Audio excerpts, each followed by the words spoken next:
샬롬!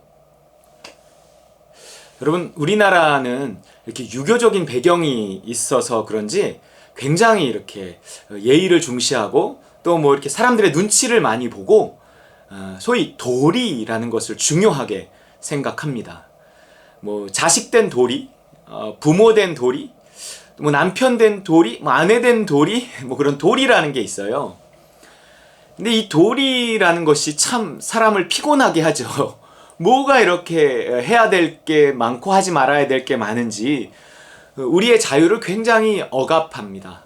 그래서 사람들이 행복하지 않아요.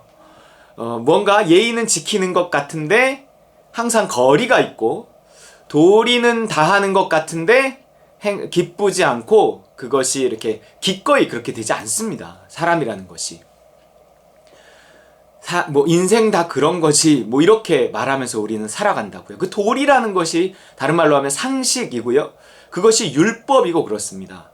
그런데 우리가 도리를 다 했을 때 사람들의 뭐 이렇게 인정이나 칭찬을 받기는 하지만 그것이 나를 그렇게 행복하게 하지는 않아요. 그러면 내가 이런 것에서 어떻게 벗어날 수 있느냐? 그래서 이렇게 다른 나라 가서 사는 경우도 많이 있습니다. 뭐 주재원을 할 기회가 있으면 이렇게 가는 거죠. 그래서 뭐 자식 된 도리, 뭐 며느리 된 도리, 뭐 이런 것들이 그런 데 가면은 좀 이렇게 해방되는 거예요. 그래서 이렇게 되게 이렇게 좋아합니다. 그런 경우들을 제가 봤어요.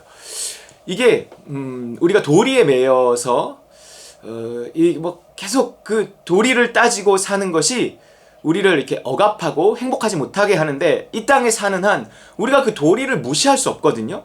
그 상식을 무시할 수 없고 율법을 무시할 수 없습니다. 또 교인된 도리도 있단 말이에요. 우리나라 교회를 다니는 한 또 뭐 해야 되는 것이 있고, 뭐 집사된 도리, 뭐 장로된 도리, 목사된 도리, 뭐 직분에 따라서 이렇게 사람들이 요구하는 것들이 다 있어요. 하면 좋죠. 해야죠. 하지만 내가 꼭 거기에 맞는 수준은 아니란 말이에요. 그렇기 때문에 하나님이 나에게만 맞는 어떤 것들, 이것을 우리에게 말씀해 주셔야만 우리는 거기서부터 해방될 수 있다 그랬어요. 그게 믿음이에요, 여러분. 그래서 우리가 율법에서 해방되기 위해서는 믿음이 와야 돼요. 영적인 삶. 내가 하나님 나라에 속해서 하나님 나라의 질서인 믿음을 따라 사는 삶. 그것만이 나를 자유롭게 하고 율법에서 해방시킵니다. 도리에서 해방, 상식에서 해방. 그 해방된다는 것이 욕안 먹는다는 얘기가 아니에요. 해방된다는 것이 무슨 그 사람들이 나를 너 믿음으로 사는구나 그리고 칭찬한다는 게 아니에요. 그들과 부딪힙니다. 그들과 갈등을 일으켜요. 하지만 내가 믿음으로 사는 그 길을 계속 갈 때 결국 나는 그 믿음으로 말미암아 자유를 얻고, 그 자유에서 기쁨을 얻고, 그 기쁨은 나에게 행복을 주고 사람들을 사랑할 수 있게 한다는 거예요.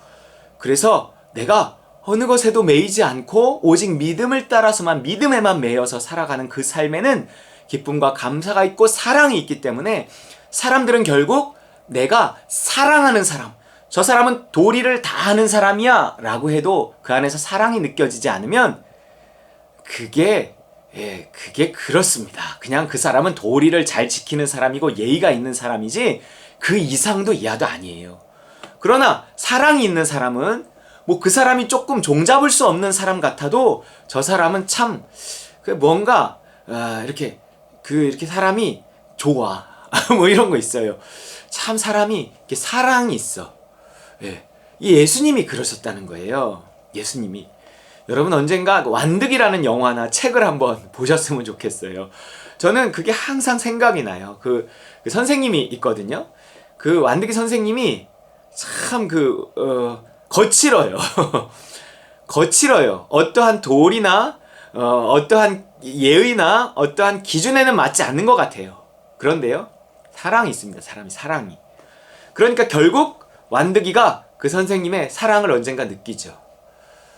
교회를 오래 다니고 교회에서 하라 하지 마라 하는 말들을 자꾸 듣고 그것을 따르는 것이 하나님의 뜻을 따르는 거라고 생각이 들고, 그것이 신앙생활을 잘하는 것이라고 생각이 들고, 이런 세월이 오래 지나면 이상하게 바리새인이 됩니다. 이게 어쩔 수가 없는 것 같아요. 목사들은 더하단 말이에요. 그래서 그런 것들과 싸워서 어쨌든 자유로운 신앙생활을 하려고 저도 애쓰지만, 그러나 목사가 라는 어떤 이러한 고정관념을 넘어서기가 참 쉽지 않은 것 같아요.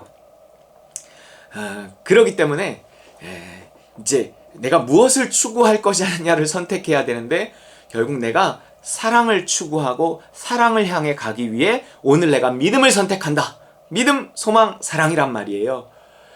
그렇게 믿음을 선택해서 하나님의 사랑을 향해, 사랑을 소망하며 사랑을 향해 갈 때 내가 믿음의 길에 하나님의 풍성한 사랑을 받고 성령의 권능을 입고, 그래서 내가 비로소 사랑할 수 있는 사람이 되는 겁니다. 그 사랑의 길에 뭐가 있는지 아세요? 그 사랑의 길에 아브라함의 복이 있어요. 아브라함의 복이 뭐예요? 다른 사람을 구원하는 거예요. 우리가 오래 율법적인 신앙생활을 해서 굉장히 성도된 도리, 직분자된 도리, 이런 것들을 한다고 해서 신앙이 좋아 보인다고 해서 그 사람에게 사랑이 있는 건 아니더라고요.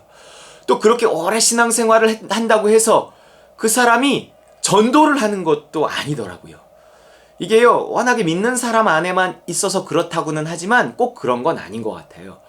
하나님이 어떻게든 그 사람을 통해서 영혼을 구원하셔야 하는데, 율법 아래 갇힌 사람은 자기가 그렇게 신앙생활하는 것이 잘한다고 생각을 한단 말이에요. 왜냐하면 자기의 겉모습에 자기가 속는 거거든요. 또 사람들도 자기를 존경하거든요. 그게 예수님 당시에 율법학자 바리새인, 사두개인 이런 사람들의 모습이었어요.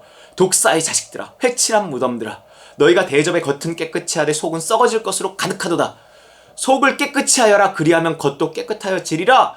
이런 책망을 받았던 사람들이 당시 유대사회 안에는 가득했단 말이에요. 그것이 오늘날, 그게 그때 그들을 향한 말이 아니라 오늘 신앙생활 오래 한 우리들을 향한 말씀이에요. 목사들을 향한 말이고 장로들을 향한 말이고 수십 년 신앙생활을 한 율법 아래 갇힌 소위 말하는 신앙생활 잘한다고 하는 사람들을 향한 예수님의 책망일 수 있단 말이에요. 그렇기 때문에 우리가 정신을 차리고 깨어야 돼요. 이제는 율법이 아닌 믿음을 추구해서 창피하죠. 창피해요. 이제 내가 믿음을 추구한다고 하면서 했던 것들을 안 하거나 안 했던 것들을 하거나 뭔가 이렇게 해서 사람들이 좀 달라졌어, 이상해졌어, 이런 말을 듣는 것이 참 쉽지는 않아요. 하지만 내가 정말 영원이 있잖아요. 영원. 내가 이제 영원을 살아가야 하는데, 영원을 준비해야 하는데, 내 남은 삶이 몇 년이고 몇십 년일지 모르지만 지금부터라도 바뀌어가지 않으면, 영적인 삶을 살아가지 않으면, 믿음을 따라 살지 않으면 결국 나는 이 사랑에 도달하지 못합니다. 이게 쉽지 않더라고요. 쉽지 않아요. 사랑이 쉽지 않아요. 아무에게나 하나님이 사랑을 주시지 않습니다. 왜냐하면 사랑은요, 엄청난 에너지거든요. 그것은요, 마치 불을 주는 것과 같아서, 칼을 주는 것과 같아서, 그것을 잘못 사용하면 그 사랑이요, 그 사람을 망칩니다. 사랑이 그 사람을 잡아먹습니다. 다룰 줄 알아야지 주실 수 있거든요. 그렇기 때문에 이 사람이 믿음을 따라 사는 사람이다. 이 사람이 정말 믿음에 의해서 통제되는 사람이다. 내가 시키는 대로 하는 종이다 라고 생각이 될 때 사랑을 주셔서 그 사랑을 힘입어서 무언가를 하게 하시는 거예요. 그렇지 않은 사람에게 사랑을 주시면, 사랑이요, 훈련되지 않은 사람에게 임했을 땐 이렇게 그 사람의 그릇의 크기만큼이에요. 그랬을 때 그 사람을 정말 잡아먹는다니까요. 사랑은요, 굉장히 이렇게 무서운 에너지예요. 사랑이라는 이름으로요, 우리가 죄를 지을 수 있단 말이에요. 사랑이라는 이름으로 이게 하나님의 뜻이 아닌 내가 생각하는 선을 이게 할 수 있다니까요. 그게 굉장히 무섭습니다. 사람을 타락시킬 수 있고요, 너도 나도 망칠 수 있습니다. 그래서 사랑을 안 주시는 것이 아니라 못 주시는 거예요. 정말 우리가 믿음을 따라 사는 삶을 하나님 앞에 보이고 훈련되고 하나님이 믿을 수 있어야 그 사람의 그릇만큼 사랑을 공급하셔서 비로소 사랑하게 하십니다. 그리고 그 사랑의 길에 아브라함의 복이 있어요. 너로 말미암아 천하 만민이 복을 얻으리라 하는 거예요. 여러분, 내가 믿음을 따라 살 것인가? 아니면 여전히 율법을 따라 살 것인가? 일단 인식을 해야 돼요. 내가 이때까지 살아온 삶이 그러면 잘못된 거란 말인가? 내가 이때까지 이렇게 열심히 신앙생활을 한 것이 정말 율법적인 신앙생활이란 말인가? 도대체 그럼 영적인 삶이란 무엇인가? 이런 고민이 당신의 나이가 몇 살이건 간에 있어야 된다는 거예요. 하지만 이게 쉽게 되지는 않아요. 영적인 삶이 쉽게 되겠습니까? 쉽게 되진 않아요. 하나님의 아들을 믿는 믿음 안에 사는 것이다. 내가 그리스도와 함께 십자가에 못 박혔나니. 그리고 나서 그 다음 절에 이렇게 나와요. 갈라디아서 3장 2절에 내가 너희에게서 다만 이것을 알려 하노니 너희가 성령을 받은 것이 율법의 행위로냐 혹은 듣고 믿음으로냐 너희가 이같이 어리석으냐 성령으로 시작하였다가 이제는 육체로 마치겠느냐 이런단 말이에요. 여러분, 바울이 가르쳤던 사람도 성령에 눈 떴지만, 믿음에 눈 떴지만 결국 그것이 유지하기가 참 어려웠어요. 믿음을 따라 산다는 것이 쉽지 않았기 때문에 성령으로 시작했다가 육체로 마치겠느냐 다시 율법으로 돌아가는 거예요. 차라리 그게 쉽거든요. 쉽지 않지만 여러분, 넘어져도 쓰러져도 정말 다시 일어나고 다시 믿음을 구하고 여러분, 믿음에 순종해야 합니다. 그렇지 않으면 우리에게 어떤 영생을 살아야 되잖아요. 남은 삶이 얼마건 믿음에 눈 뜨고 믿음을 따라 사는 삶을 살아서 영생을 준비해야죠. 하나님의 심판을 준비해야 된단 말이에요. 그리고 내 남은 삶이 얼마건 그 삶 동안에 아브라함의 복이 있게 해서 내가 수십 년 동안 과연 누구를 구원하며 살았는가? 내 자신은 스스로 구원했는가? 아니라고요. 영적인 삶이 아니면 그 사람 자신이 구원받지 못해요. 행복하지 못해요. 그냥 산 거예요. 신앙생활 한 거예요. 종교생활 한 거란 말이에요. 여러분, 정말 이제라도 깨달아서 영적인 삶을 살아서 그 안에 진정한 행복을 느끼고 이 행복을 영화 한 편 봐도 재밌으면 남에게 말하는데 내 신앙생활이 정말 재밌고 행복했냐고 스스로 돌아보세요. 그렇지 않으면 아브라함의 복을 내가 천하 만민이 나로 말미암아 복을 얻게 할 수 없습니다.